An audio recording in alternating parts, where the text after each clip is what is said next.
enormous tragedy which has devastating Ukraine and devastating Europe, and for many issues that are very well known if we look at the way the Russians and their allies are weaponizing a number of basic facts of life in the international community. They are weaponizing migration, weaponizing food, energy, information, truth information through the spread of the most heinous and hateful propaganda, hatred. And they are weaponizing over the last few months even more intensely, even freedom of navigation, free lanes of transport, and the high sea.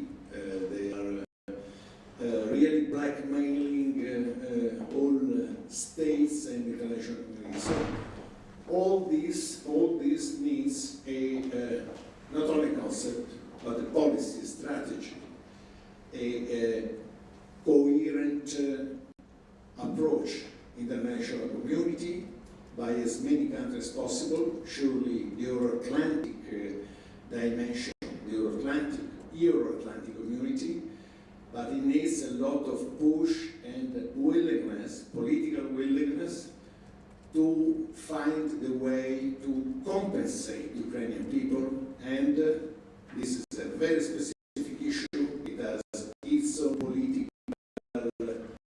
aspect, but it is an issue that pertains to the reconstruction of Ukraine, to the overcoming of the huge humanitarian problems, displacement of people, distractions of infrastructures, destruction of hospitals, schools, private homes, roads, and you name it.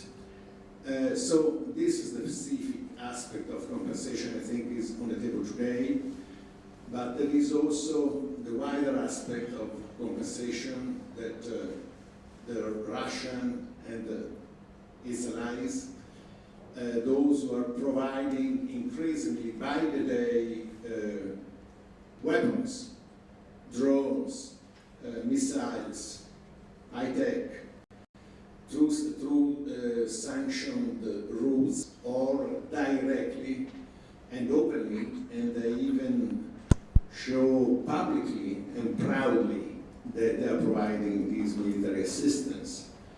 And these states and these regimes are responsible for compensation also to the rest of the world. So there are two aspects, obviously.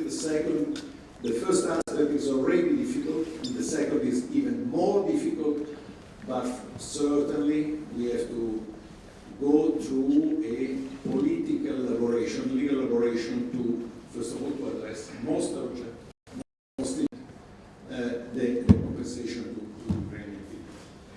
I'd like to, first of all, to welcome the speaker of this meeting, Hanna Hopko, co-founder of International Center for Ukrainian Victory, chairman of the National Interests Advocacy Network, an expert on Russian expansionism and hybrid warfare, former member of parliament, 2014-2019, to chair the Foreign Affairs Committee of the Ukrainian Parliament.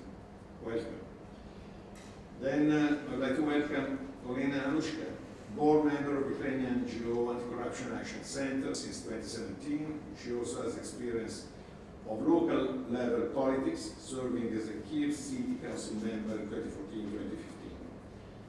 And I'd like to welcome Tatevik Marharian, Tatevik Marharian, ICUV advocacy officer and the tactical combat casualty care instructor for Ukraine's military forces. Also with us today is Olena Halushka, Senior Fellow in the Eurasia Program in Foreign Policy Research Institute, previously at the National Institute for Strategic Studies. And also welcome to Eleonora Mongelli, Vice President of the Italian Federation of for human rights. By remote, we will have the participation of Professor Victoria Dorchenko, Program Director of Center for Defense Strategies, and Professor of International Relations at Bologna University. Just going on after a few remarks concerning compensation, the concept of compensation, I'd like just to focus a couple of points concerning there are many stories and many anxieties about the war fatigue international in the Western, among the Western public opinion, people, government, and so on. Obviously, how can you call differently after 2 years of war, of tragedies that are suffering? There's always, when part of the world is submitted to, there was a COVID fatigue, there could be natural disaster fatigue. This is a fatigue which has been imposed by the crazy neo-imperialist fantasy of a autocratic regime and by a person, a leader, who has just declared a couple of days ago, it was Discovery Panel on the road in Moscow, when he was saying, well, the border of Russian Federation will never be defined. There is always expansion. Will come wherever they want. Yes, he does that because he wants to threaten, but unfortunately, he does that because he wants to do that. And therefore, there is the fatigue. Yes, of course, but the fatigue is also mixed and enshrined in the enormous willingness of resistance, of heroic determination of the Ukrainian people. Starting with President Zelensky, that we have heard in Davos, very clear and very firm, and we have heard repeatedly over the last few weeks, and it is important on my side as member of the Italian Parliament to focus and to underline this aspect, because it is not only because now Italy is in the chair of the G7, but it is especially because there has never been an inch of change, a degree of calls to be changed in the position of the coalition which support the government in Parliament and in the government itself. And first of all, in the leader, in the Prime Minister Giorgia Meloni determination, the many times, I would like to say the number of times she has expressed, she has openly spoken in Parliament, she has negotiated on different issues with all the partners on, never change, always total consistency and determination on the line since the beginning of the electoral campaign, which brought her to Palazzo Chigi. Determination, the first priority in our foreign policy is Ukrainian defense for the time and with all the needs that are needed. And that is something which came up, is already coming up in the vision that has been anticipated for the G7 presidency over the last few hours. Not a public statement, but these are when she has been talking about the Italian president G7. Of course, Italy is will be following also during his presidency. And there are other very recent occasions. For instance, 1 week ago, the Minister of Defense report to the Senate and to the Chamber of Deputies, and the Italian participation to the European Council in December, where this position has been reiterated and I would say even reinforced. And it is, for instance, for G7 is said, Prime Minister and the Minister of Cabinet say that the UN member states remain steadfast in their support, as it was said in the European Council last December. EU and the member states remain steadfast their support to Ukraine in 360 degrees for as long as necessary. And I don't have to reread the two paragraphs of the last European Council mid-December, condemnation of Russian war of aggression and unwavering support for Ukraine independence, sovereignty and territorial integrity within its international recognized border. And the same goes in the paragraph second. I would like to underline the fact that this communique on the 15th, December 15th, was undersigned by 27 member states. 27 member states. The financial framework was signed by 26, but the political communique, which was very clear and strong on Ukraine, it was at 27. Then, talk about European institutions. President von der Leyen, yesterday, in the World Economic Forum, said Ukrainians need predictable financing throughout 2024 and beyond. They need a sustained supply of weapons to defend Ukraine and regain its rightful territory. They need capabilities to deter future attacks by Russia. And they also need hope. They need to know that with their struggle, they will earn a better future for their children in Ukraine. Better future is called Europe. And it was with immense joy that last month we decided to launch the negotiation of accession for Ukraine's EU membership.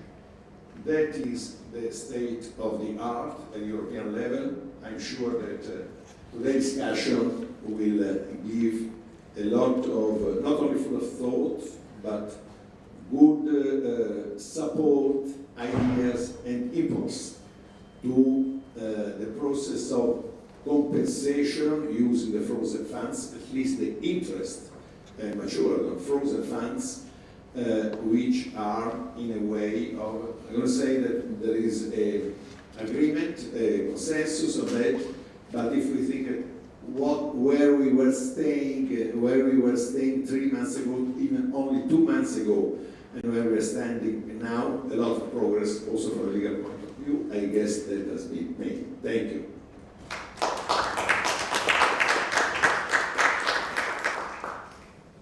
Thank you very much, President Senator Terzi, for hosting this event, and thanks to our friends that came from Ukraine, each of them with a very important personal history, devoting themselves to freedom, democracy, and for the victory of Ukraine. That is the name of their organization. Most of the speeches today will be in English, only one intervention later will be in Italian. I would like to remind everybody that we have about 5 minutes each for our speeches, because we would like also to have some time for questions and answers. So first of all, now I would like immediately to give the floor to the first of our speaker from Ukraine, Hanna Hopko, who is president of the National Interests Advocacy Network and co-founder of International Center for Ukrainian Victory, and as Senator said, she used to be the chair of the Foreign Affairs Committee of the European Parliament. So thank you for being with us. Thank you so much, President Terzi. We really express our gratitude for organizing this important event, and on behalf of our delegation, we would like also to express our gratitude to Italy, Italian people, for helping Ukraine, for being with us, standing with us, and we do believe winning with Ukraine, which is really geopolitically important for the whole world, taking into account what the axis of evil is destabilizing and chaotizing the security space globally, not just in the European continent, but also in Latin America, in Asia.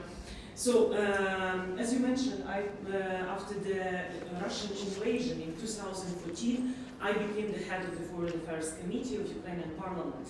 And at that time, everyone expected that we could, through peaceful settlement, through political, diplomatic means, we could reach peace. but even the long-lasting ceasefire never has been achieved after the Russian invasion in Crimea. So this is why I think it's really important to understand the imperialistic motive or nature of Russian statehood. And we presented our center, the International Center for Ukrainian Victory, this policy paper, the endgame scenarios for Russia's war in Ukraine. And you know, we analyzed from Caucasian War in 1817, then Crimea War actually happened 117 years ago when Russia was defeated. But actually, within 200 years, Russia, Moscow, Soviet Union, and Russian Federation has initiated 48 wars. 48 wars. So Russian war against Ukraine is 48 wars. So this is why it's really important to explain that we are fighting not just when the Soviet Union was disintegrated. It became the end of Russian communism as an ideology, but not the end of Russian imperialism. This is why when we are talking about victory strategy, what is a part of victory strategy? And I think it's really important that punishment for the aggression, war crimes, crimes against humanity, and ecocide, what happened with Kakhovka power plant last year, it's ecocide. So actually Russia is committing a genocide against Ukrainian people. And I do believe that we will not need 90 years, like it happened with Holodomor genocide organized by Stalin, to recognize this as a genocide. So also, we produced Ukrainian civil society, the Sustainable Peace Manifesto. How to reach, not ceasefire, how to reach sustainable peace, not just for Ukraine, but for European continent. So it's really important that Russia should be responsible and accountable for the war of aggression. Also, punishment through compensation for material and moral damages caused by Russia to Ukraine. It's also one of the mechanisms. And how to ensure sustainable peace. It's also important, and we are thankful Italy for supporting Ukraine moving closer to the European Union, especially opening negotiations, which is great, and now we're seeking for more opportunities for trade, which is great, and the President, I would like to give also this for you. And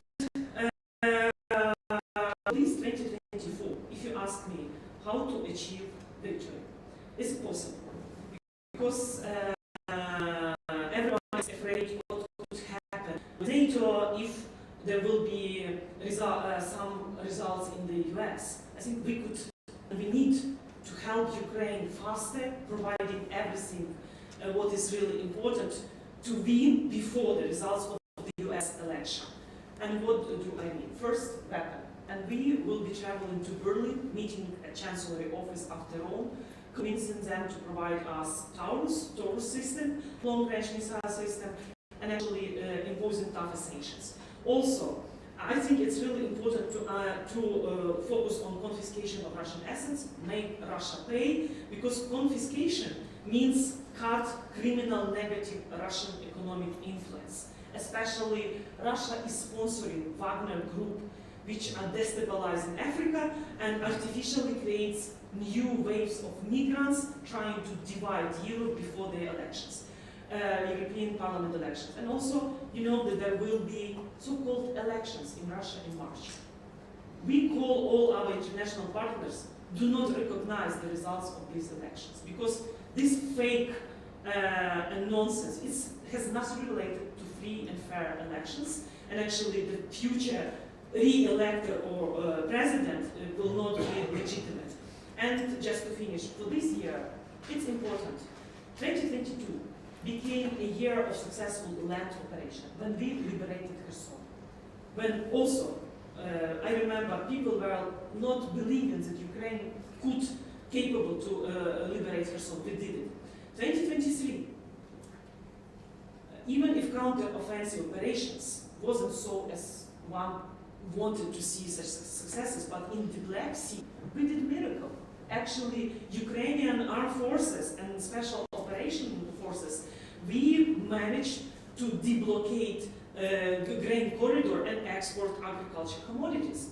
It's a success. And for this year, we expect to get F-16, more long-range missiles, more anti-air defense systems, and this year is the year of successes in air, when we will have air superiority or air parity, and this is a part of victory strategy. And we are preparing now a resolution in the European Parliament, strategy of military victory in Ukraine. So I'm really thankful to the your commission and having this discussion. It would be important to get your questions, but I think my colleague will focus on confiscation, but let's work hard to see common victory, because to achieve sustainable peace, what is in interest of all of us, it's important to understand that we are fighting with Russian imperialism. It's not just changing Putin or others.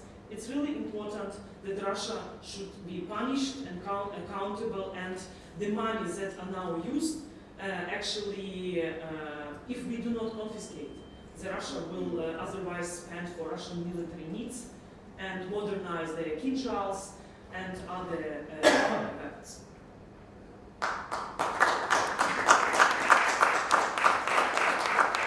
Thank you very much, Hanna, also for the Sustainable Peace Manifesto. I think that it will be a very good reading also for our members of parliament and government, and for media, because you touched the argument of disinformation, this idea, as President Terzi said, of the so-called fatigue that is about the war. I think that we must contrast spinning out correct information about this. And I'm glad to give the floor now to Olena Halushka, who is member of the board of the Anti-Corruption Action Center and co-founder of the International Center for Ukrainian Victory. Thank you very much, ladies and gentlemen. My big honor and pleasure to be here today. Confiscation of Russian assets. So we have to understand that Putin's key and explicitly mentioned goal is to cut Western aid for Ukraine and to subjugate or destroy our country.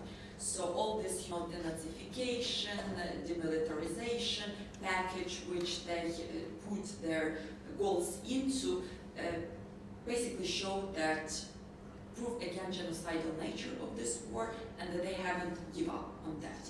And after they conquer Ukraine, they will definitely move forward, because their idea is one Eurasia under the Russian sphere of influence. Confiscation of Russian assets is incredibly important to redress imbalance between Ukrainian economy and Russian economy in the mid and long-term perspective, because Ukraine is defending not only from Russia. Ukraine is defending from Russia, which is supported by North Korea, Iran, and other axis of evil countries that are supplying ballistic missiles, plenty of drones, cruise missiles, to destroy our peaceful cities and kill Ukrainian civilians. In the long-term perspective, it would be much more complicated for Ukrainians to win this war, because our economy is smaller, our economy is being destroyed. We lost 30% of GDP in the first year of the full-scale war. The damages Russia inflicted at us during the first year was more than $400 billion. So it exceeds even this money which is being frozen right now in the West. In November 2022, UN General Assembly passed the resolution which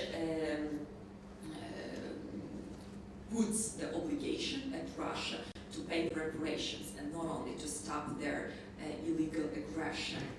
And we, by the way, are extremely grateful to both Chamber of Deputies and Senate of Italy for your last week's resolution, where you also had the support for the confiscation. This political support means a lot, and it's important.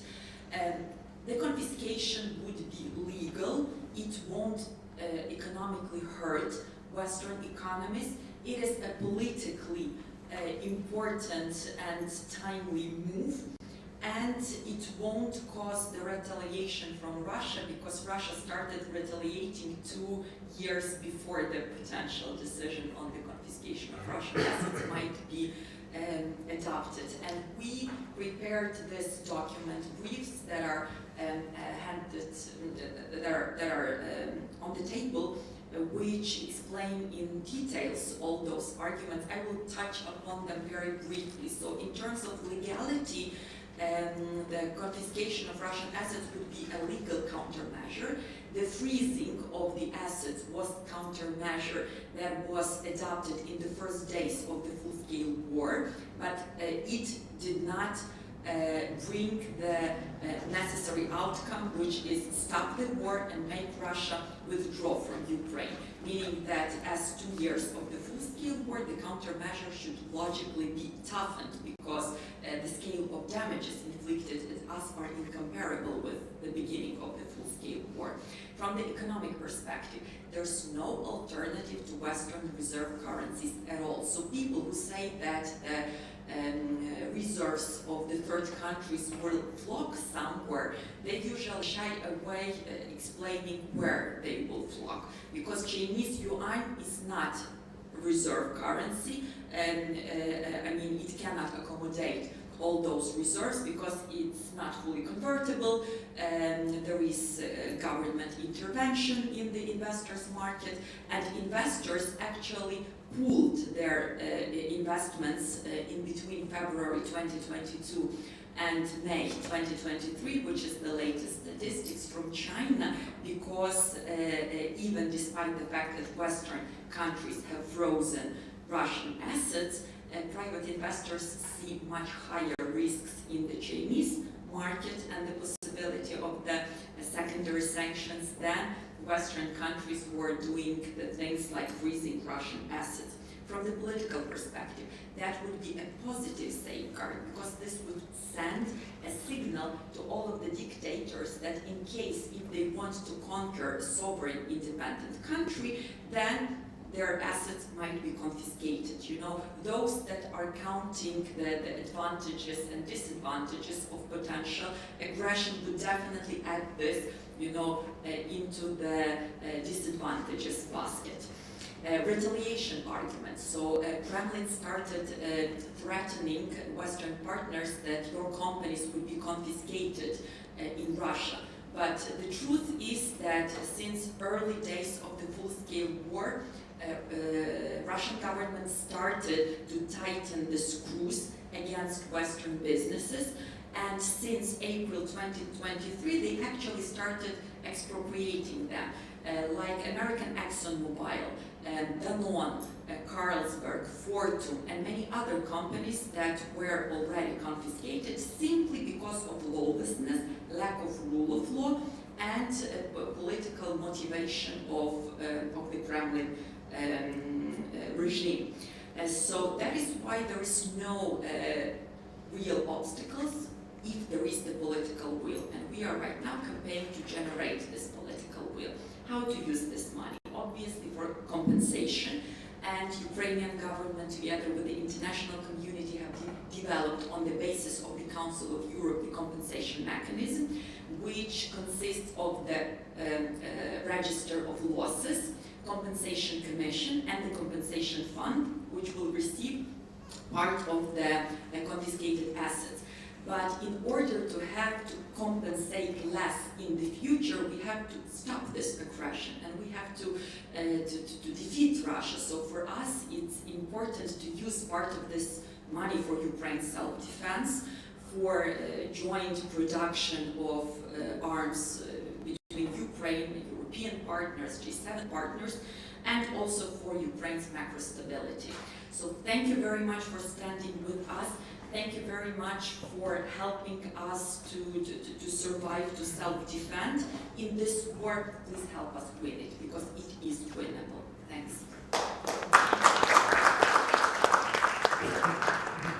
Thank you very much, and I would like to give the floor to Tatevik Marharian, who is Advocacy Officer for the International Center for Ukrainian Victory and Tactical Combat Casualty Care Instructor for the Ukrainian Armed Forces. Mr. President, Mr. Senator, thank you so much for having us here, and thank you to Italy and people of Italy for expressing support for Ukraine. It's truly an honor to be here today and to speak about such an important topic as asset confiscation. I myself am a commander of a medical evacuation crew, and I've worked at frontline, and I've seen what Russian missiles do to civilian cities near the front line, how civilians suffer from the attacks. Just the last year, from 29th of December until 2nd of January, Russia fired 500 air targets at Ukraine, 200 of which were actually ballistic and hypersonic rockets, and accompanied with kamikaze drones. We can imagine that this attack solely costed Russia over $1 billion. We must target Russia's economy to strip Russia from its ability to lead the Ukrainian war, because it is useless to target Russia's intention. We've seen that Russia, since 2014, has not changed its mood and its desire to conquer Ukraine and to exceed actually Ukrainian territory. Russia will strike the entire democratic discourse as it is doing now and go outside of Ukrainian borders in the very unfortunate event if it occupies the entire territory of Ukraine. So we must speak about asset confiscation. We must speak about weakening Russia's ability to lead war against Ukraine. We thought that sanctions work and Russia will slow down its ability to manufacture UAVs, rockets, and etc. But we've seen that this is not the case. Russia has support of China, Iran, North Korea, and it still continues to increase its ability to fight against Ukraine and the NATO alliance overall. So what we should do is we should go in two ways. The first way is we should prevent Russia from obtaining foreign particles and components to manufacture its drones and rockets, despite the popular belief that these instruments are in force and they work. Sometimes they actually don't, and particles and components that are produced in Germany, Italy, the US, and other countries of G7, let's say, somehow end up in Russia. And this is due to third-party countries stepping in and serving as shell companies to obtain these particles from, let's say, Turkey, and etc., etc. So what we should do is we should implement enhanced due diligence and KYC policies to prevent this from happening. And the second approach that we should take is we should supply Ukraine with all the vital components and particles to produce and manufacture these drones. We must give Ukraine the technological advantage in this war. We now fight with our blood and our, let's say, meat. We don't want to lose every single Ukrainian in this war. We are fighting with our soldiers, but we must fight with technology. We must fight with mid-long range missiles. We must invest in producing, manufacturing jamming systems, UAVs. We must localize businesses and manufacturing in Ukraine to produce weapons. These are the things that will keep us on track and allow us to protect European frontline, yes, from Russia. I've seen many unfortunate events. I've seen how life under occupation looks like. This is not life. It's not a matter of surviving under occupation. We are convinced that Russians will take Ukrainian lives through concentration camps, extinguishing Ukrainian culture and Ukrainian ethnicity overall. We must punish this criminal behavior and in no way legitimize actions of the Russian Federation in particular. Thank you for Italian people and Italian government for supporting Ukraine. Let's continue pushing because this is the only way to win.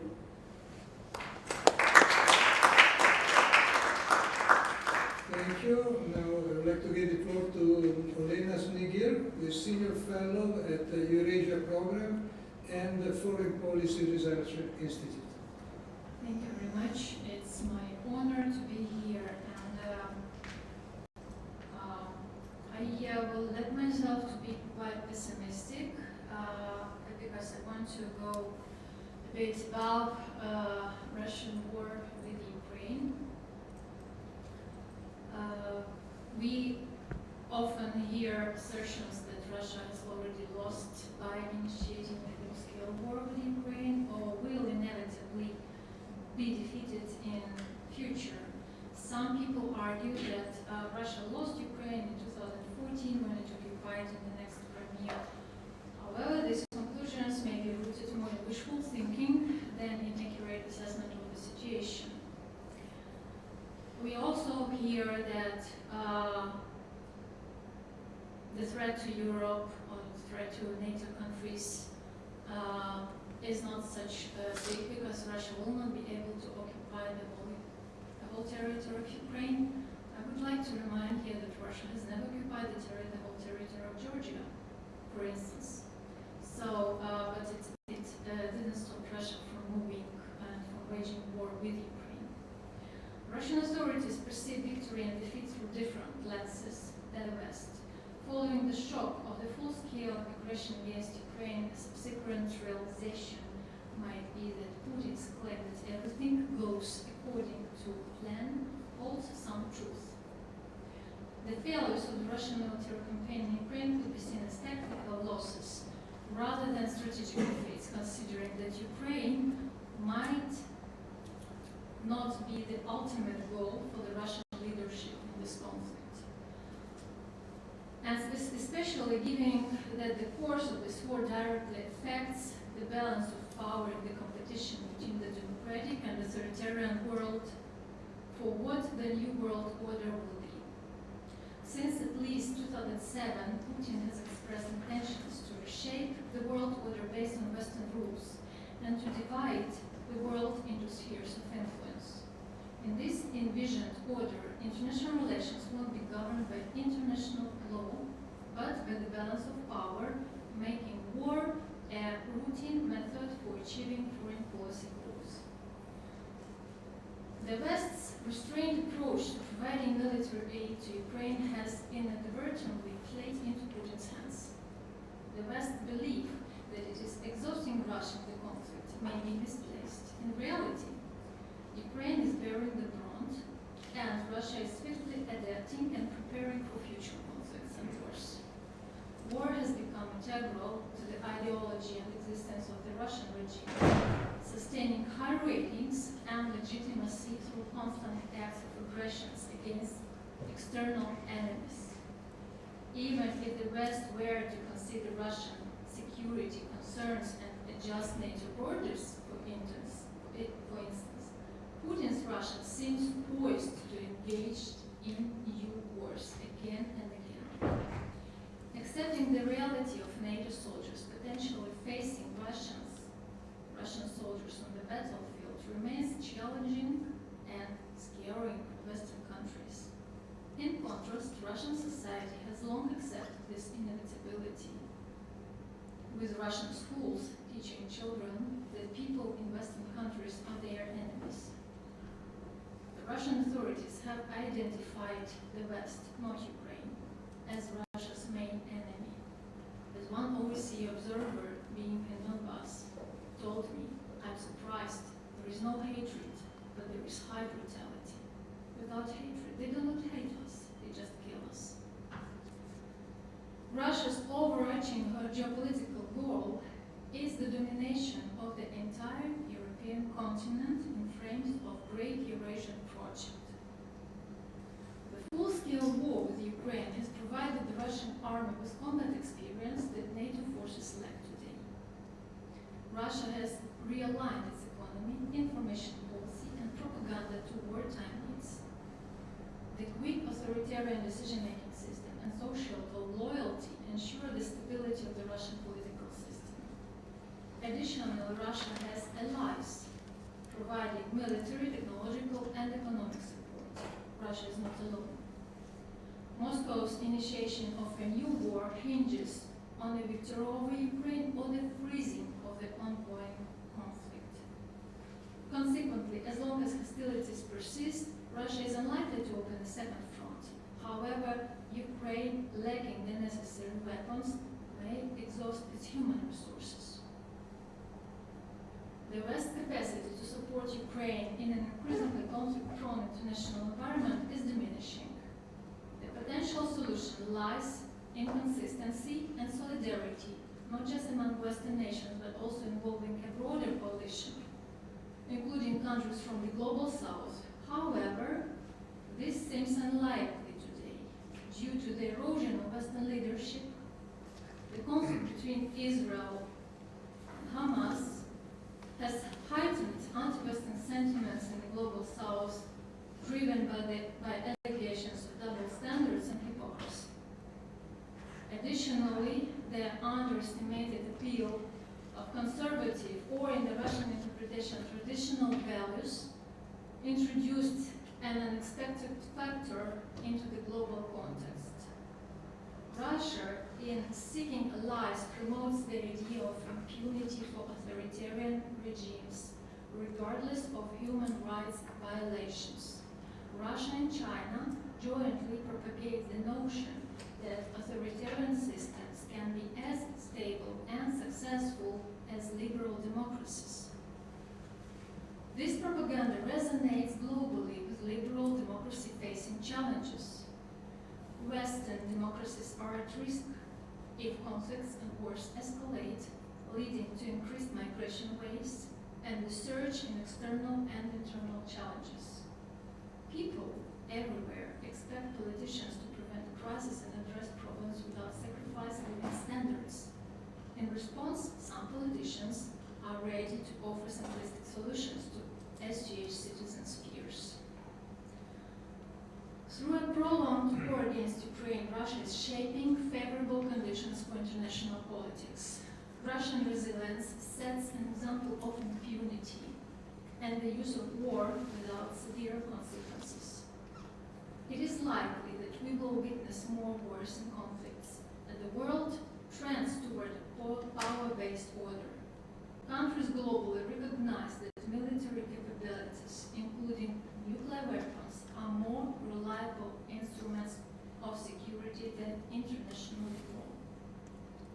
Moreover, despite assurances that the West seems either unable or unwilling to protect its allies, the next objective for Russia may involve challenging the myth of NATO's unity and effectiveness. The world order has vanished, and the competition for a new world order has already started. The Russian-Ukrainian war is not the first battle in this competition, but it is the big one, and the one that the West can still prevail in. If Russia is defeated in Ukraine and doesn't achieve its goals, the balance in the confrontation between the authoritarian and democratic world will change in favor of the later. This change may lead to a moderation of geopolitical ambitions among China, Iran, and other Russian allies, preventing future conflicts and creating favorable conditions for global dialogue on a renewed world order based on rules rather than power. Thank you.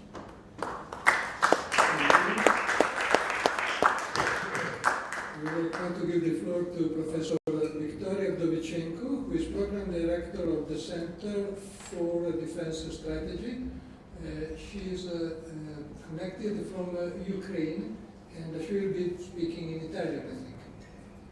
Ringrazio tantissimo, buonasera a tutti, è un piacere, senatore Terzi, è un piacere essere con voi, con tantissimi colleghi con cui ci conosciamo già da tanto tempo, e per confermare quello che i miei colleghi hanno già detto voglio aggiungere un po' degli accenti, quello che i colleghi nei loro speech precedenti hanno confermato di nuovo. Cioè, punto numero uno, quello che voglio iniziare, non c'è paese che non abbia subito direttamente o indirettamente, ma ha subito anche Italia le conseguenze della guerra contro l'Ucraina. I risultati di questa aggressione hanno influito sull'economia non soltanto di G7, Unione Europea, ma anche molte nazioni e la loro popolazioni anche, con le sfide con cui i miei colleghi, anche il senatore Terzi, ha parlato delle sfide militari, economiche, ma anche quelle dell'informazione e propaganda. Da quasi 2 anni che i governi dei paesi occidentali condannano fermamente l'aggressione russa e uniscono le proprie forze per mettere sotto accusa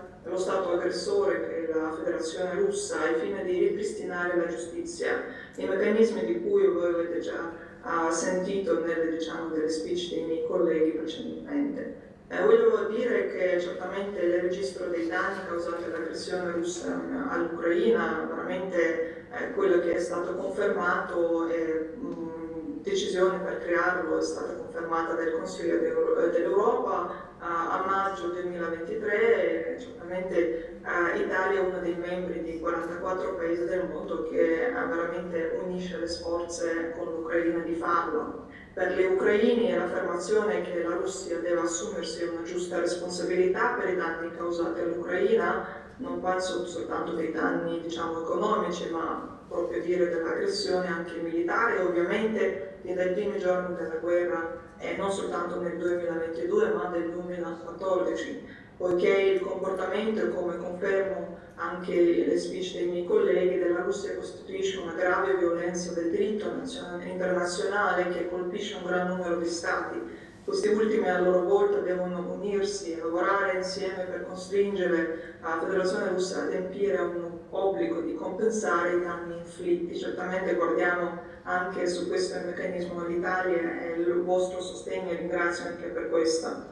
L'Ucraina certamente, come i miei colleghi hanno già parlato, guardano e promuovono cos'è la vittoria e certamente in questo senso la vittoria dell'Ucraina non è soltanto vittoria del nostro paese, ma anche dell'Italia, ma anche di tutti i paesi occidentali del mondo. In questo senso, anche se rappresenta un altro think tank ucraino, però non c'è differenza nella nostra posizione oppure visione. L'unica cosa che dobbiamo veramente, e confermo di nuovo, a capire è che l'economia della Federazione Russa non collasserà subito a causa delle spese belliche nel futuro più immediato di cui i miei colleghi hanno confermato. Punto numero 2, la Russia continuerà a sfruttare al massimo le violazioni delle sanzioni, ecco perché il vostro sostegno è così importante anche nel pacchetto che si sta preparando nell'Unione Europea. E la Russia rimane dipendente all'improvvigiamento esterno di componenti ad alta tecnologia, certamente del ruolo di Cina, India e Iran. La Federazione Russa cercherà di rafforzare la cooperazione con potenziali partner all'interno del BRICS, ma non soltanto. Parliamo su quello che l'Italia può fare durante la sua presidenza del G7 nel 2024 e perché è importante anche per noi. Come sapete, la settimana scorsa non soltanto è successo a Davos, ma anche noi abbiamo firmato l'accordo bilaterale con Gran Bretagna, paese che sta supportando l'Ucraina nei meccanismi come usare esseri congelati come Italia.